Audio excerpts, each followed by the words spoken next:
Woodland mansions are a rare and intimidating Minecraft structure, and they are definitely not for the faint of heart. This video is the ultimate guide to defeat woodland mansions in Minecraft. So first, let's start with how to find a woodland mansion. Woodland mansions spawn rarely only in dark forests. They are quite difficult to miss due to their size, but you probably will have to travel thousands of blocks in a dark forest before you find one. If you're trying to find one as fast as possible though, then just running around your world isn't going to cut it. Instead, head to a village and either create or find a cartographer villager. These villagers can trade you Woodland Explorer maps once you level them up to master, which will give you a direct path right to the mansion nearest to you. You might appear to be a small white dot on the edge of the map, in which case you can expand the map using some paper in a cartography table. Once you do this a couple of times, your little white dot should instead turn into a pointer, and you can point yourself in the direction of the mansion to head there. Or if not, just utilize the 4 cardinal directions,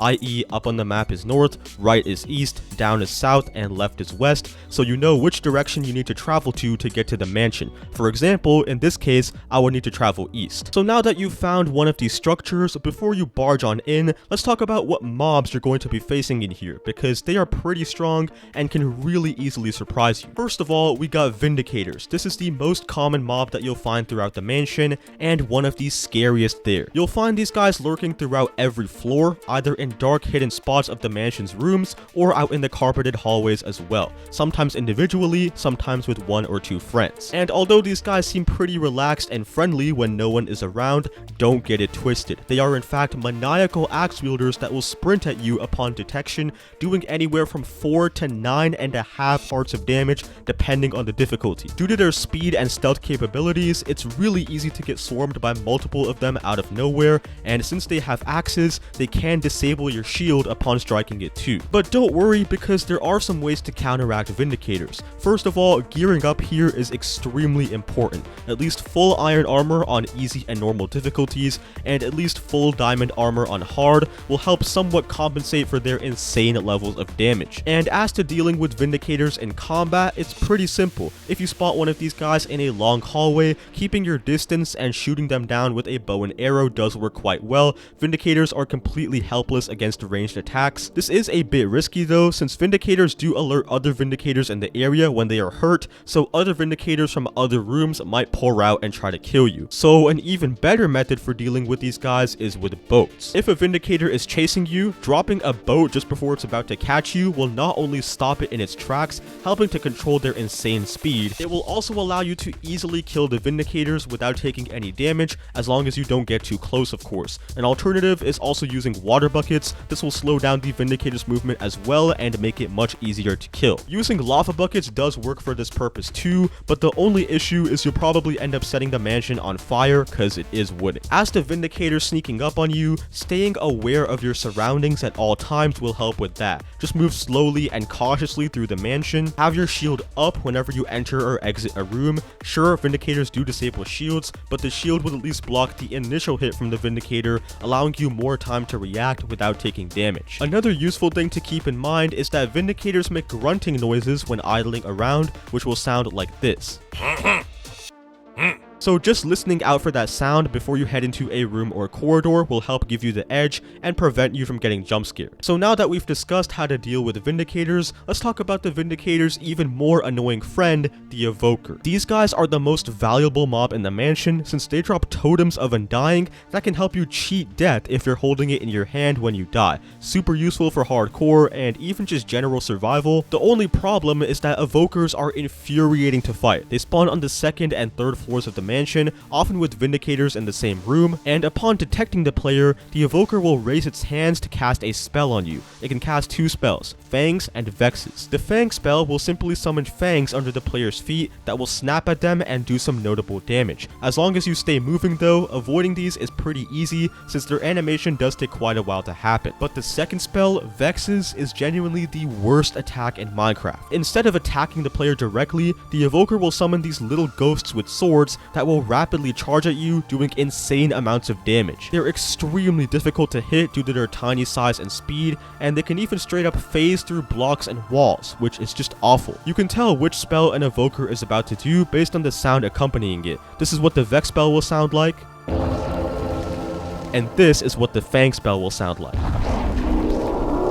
Typically, when an evoker sees you, they'll first summon the vexes, and only after that, they'll try to use the fangs to finish you off. The vexes are by far the biggest threat to you though. So this begs the question, how do you deal with vexes? Well, there are a few ways. First way is with Thorn's armor. Since it's so hard to land a hit on vexes, it's much easier to have them die from hitting you. You will probably need at least full diamond or netherite Thorn's armor to not die yourself though. So another way is with boats. If you place a bunch of boats down, the vexes will eventually get stuck in the boats where they are a much easier kill. You'll need to make sure to be quick though and have a bunch of boats ready to do this, but it is pretty good. Of course, the best way is to just eliminate the evoker first thing before it's able to spawn them, or just snipe the evoker from far away if you can to not have to deal with them. So while evokers and vexes are quite the formidable threat, you can deal with them if you're smart about it. Just keep this one really important tip in mind. If you ever see a room with an evoker and multiple Vindicators,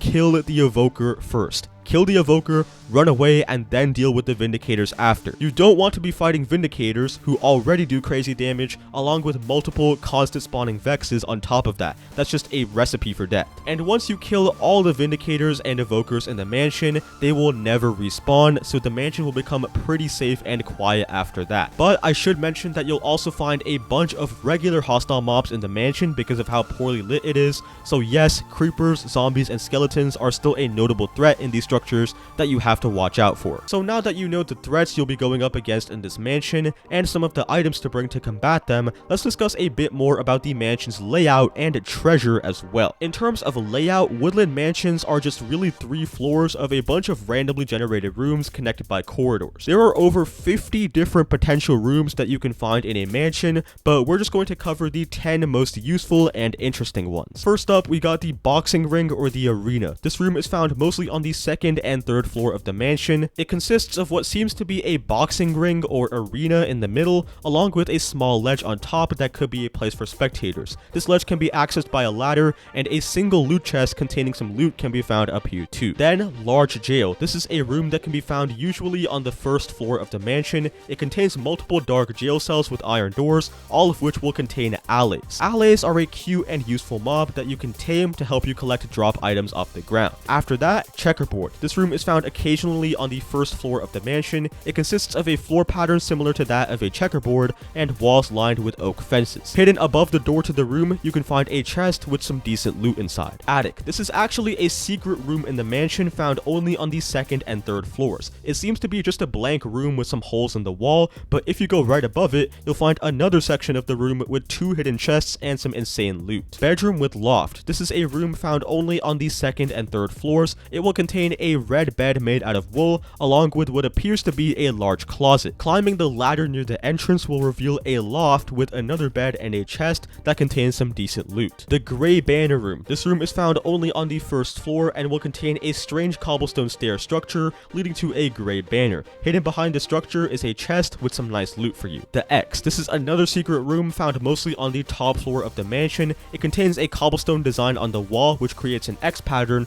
along with a chest in the corner that has some good loot. Statue rooms. These aren't a singular room by themselves, but rather contain large statues made out of wool. This includes a chicken statue and a cat statue room, both of which that are found on the top 2 floors, and an illager statue room on the first floor that contains a lapis block inside the illager's head. Weird, sure, but definitely some of the most interesting rooms in the mansion. Libraries. Libraries can be found on every floor of the mansion, some large and some small, but they will contain many bookshelves that are completely free for you to collect. This is nice, since bookshelves can be quite expensive, and they're quite useful for many things like enchanting and decoration. And finally, the lava room, the rarest and most bizarre secret room in the mansion. It has a giant glass case full of lava supported by tall obsidian pillars. There's around 110 obsidian in this room in total. In the middle of the lava encasing, you can also find a hidden diamond block, and this secret room can generate on any floor of the mansion. One important thing to keep in mind when exploring these rooms is that some of them will have at least one Vindicator guaranteed to be inside,